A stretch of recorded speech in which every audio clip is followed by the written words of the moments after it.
Welcome, welcome, welcome. You're in the right place at the right time. Today is Wednesday and it's 12 noon. And I want to thank you guys for showing up for another episode of the Noon Report right here on Street News Now. And I am your host, Dr. Ron Ford. So thank you guys for dropping in. Got an interesting couple of topics for you today. The first thing I want to do is give a shout out. I always like to give a shout out to my mentor, Dr. Hunt. Dr. Hunt and I have been traveling in life together for 30 plus years. And out of the 30 plus years that we have been traveling together, he has been a blessing to both me and my family, as well as I have been a blessing to him and his family. So I always give my mentor a shout out because I want you all to understand the value of a mentor. The value, there is no not having one, they're invaluable. So you need to understand that mentors are people you can trust, people you can go to that you can count on for help. So definitely get you a mentor. And then I would suggest you get a show so you can shout your mentor out. So that's it for the shout out. So now I want to start out with the topic that I've been talking about for the last couple of weeks that I want to carry over until we get effective change. I talked about big government and bureaucracy picking on people, particularly Sherry Culpepper. She's in New York City, in Harlem, and she is under attack from Eric Adams. Eric Adams' administration in New York City have been persecuting her. They have been coming after her for her family building. She has a family building in Harlem that has been in her family for 100 years. Now, Sherry has been a member of the entertainment community for a very long time. So I feel like the entertainment community needs to rally around Sherry so that we can support her. So, Eric Adams, I encourage you to send your administration and put them to work to figure out what is the problem so we can solve the problem and we can help Sherry Culpepper out. Okay. That's off the top. Big government needs to work with the people that they serve. Okay. I just had to get that out there. Also, want to talk about book bans. There was a big committee meeting in Washington, D.C. on this last week or yesterday where they were talking about books that the government wants to ban.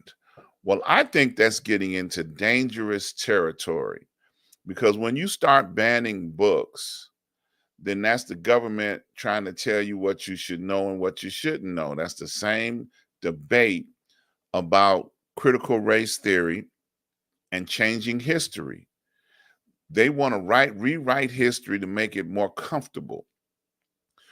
Well, in communist countries, especially in Germany, when Hitler was trying to take over the country, he began the process of burning books to uneducate the people.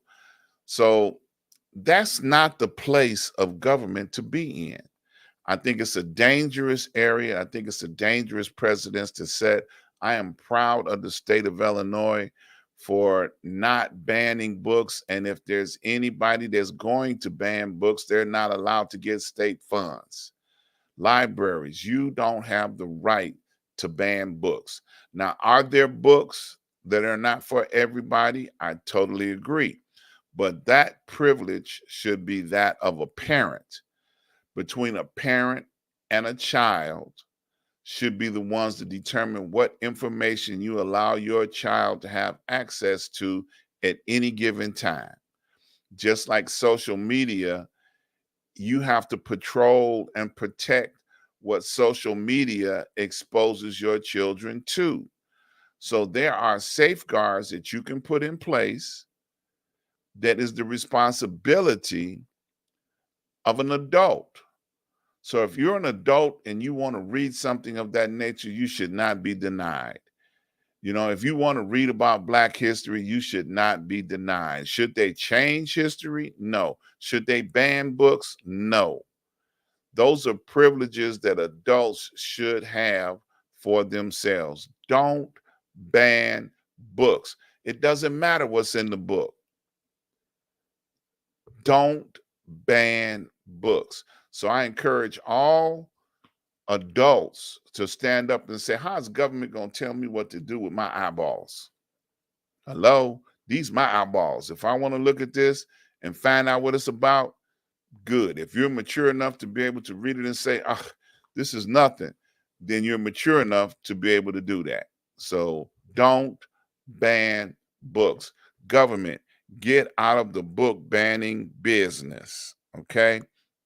Putin and Kim from North Korea have their meeting. Now it's interesting, you know, that they both have a history of killing their enemies.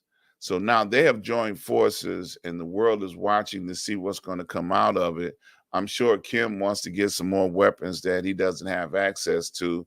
And I'm sure Russia is trying to get some more soldiers to go over into Afghanistan to try and help him fight his war. So I don't know if they're going to join forces. They have not said what the outcome of this meeting is going to be. But I just find it interesting that both of these dictators have killed their enemies. When Kim had enemies, when he took office, he killed them all, even killed some of his family. And Putin just killed one of his top mercenaries. So they both, and then going even back into Putin's history, Putin killed all his enemies. That's why he was unopposed in everything that he does. Shout out to all those that are suffering and in Morocco that are trying to survive the earthquake that took place over there. And I find it very interesting that Morocco opted not to receive help from the US. They told them, nope, we don't want your help. So most countries are afraid of US support because once they get there, they don't like to leave.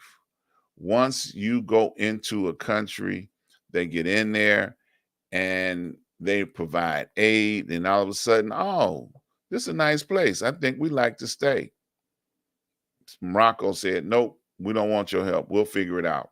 So, and Haiti was the same way. Haiti refused all help from the United States. So the United States goes into places and they don't like to leave when they're asked to leave. So interesting. We ain't welcome everywhere, y'all. You know, let's be real. Let's talk about something that I find a little interesting.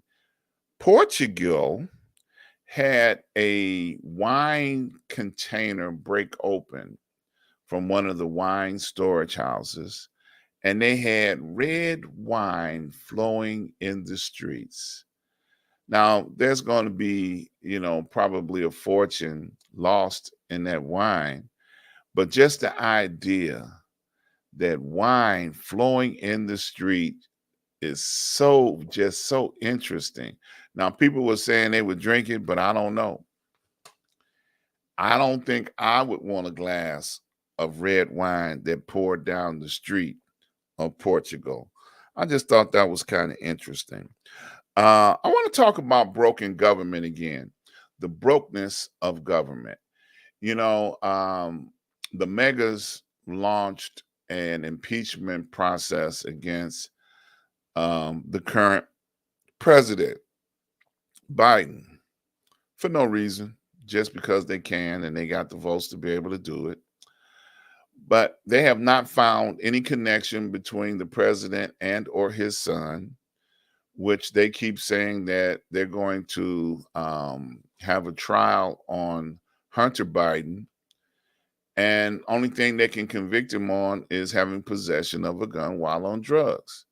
So, you know, they have all this special counsel trying to make a big deal out of Hunter Biden.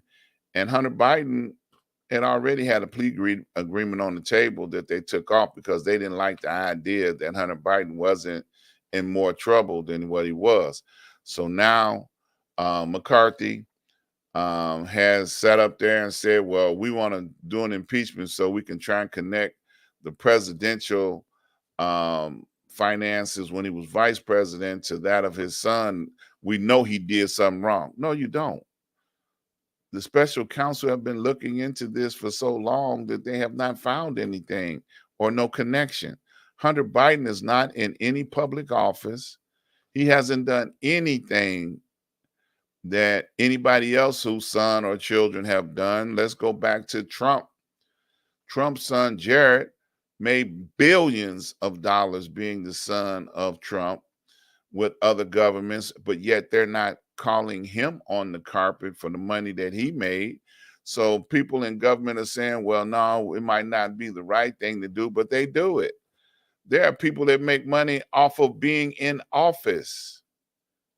Okay, Jared was not in office. Hunter's not in office. Their parents are in office. So it's called capitalism. They do it all the time. I remember when Trump was president and they had several members of Congress knew that COVID was coming and they had insider trading information. They were called on the carpet about that. Did they get arrested? Did they go to jail? No, because Trump was president. They just said, oh, well, they did what any businessman would do. Okay. So, why are they making a big deal out of Hunter Biden? I have no idea. There are other things in the government should be focusing on and paying attention to, like the fact that McCarthy absolutely knows nothing of what his job responsibilities are. McCarthy is invoking an impeachment onto the president, and people are realizing, even on the Republican side of things, that, man, we need to get this fool out of office because he has been influenced by the megas too much. And they're going to call a vote eventually to take him down as the leader of the House of Representatives. So I look forward to that. So this is so crazy, all of the things that he is going along with under pressure from Trump and all of the megas that are in the party. The party has lost credibility totally. Government is broken. And the Democrats are not any better. They're not standing up for their president. They're not standing up for their party. They're not standing up for the people. Somewhere in all of this broken government, somebody should have the hankering to say, hey, what about the people? What can we do to help our people? And that's what they should be thinking about. How are we going to do more for the people instead of how we're going to persecute, a president family? Not the president, but the president family. Okay. So I want to encourage you guys to think about putting a show on this network. We have the opportunity to put many more shows on here. We've talked to people about bringing their show over here. So if you're interested in having a show right here on Street News Now, then you can reach out to us at streetnewsnow.com. Fill out the form that you would like to have a show on this network. And someone in the administration will get in contact with you, talk to you about what kind of show it is, talk with you about doing what you need to do to become a correspondent on this network. So please reach out to us. We will be glad to have you. I also want to encourage you to subscribe, like, and share. Please subscribe, like, and share. Spread the news about Street News Now. We're here. We're here each and every Wednesday with the Noon Report. I am here, and I am making commentaries about what's going on in the world. Sometimes you got to talk about this stuff. I got a whole list of stuff here that I've just talked about, and sometimes we need to talk about it, because some folks don't get their news from 5, 7, and 9 or the major networks. Sometimes they get their news right here on YouTube. And we're trying to make our commentary a place for you to understand what's going on. Okay. So I appreciate y'all. I look forward to seeing you all. Come back and see me on next week. Actually, we got a special report coming up on Friday. So if you're available on Friday at 7 p.m., please join me for the special report on Friday. So you guys take care. Talk to you soon. Be safe. Love you. Peace. Ain't nothing y'all can do about it.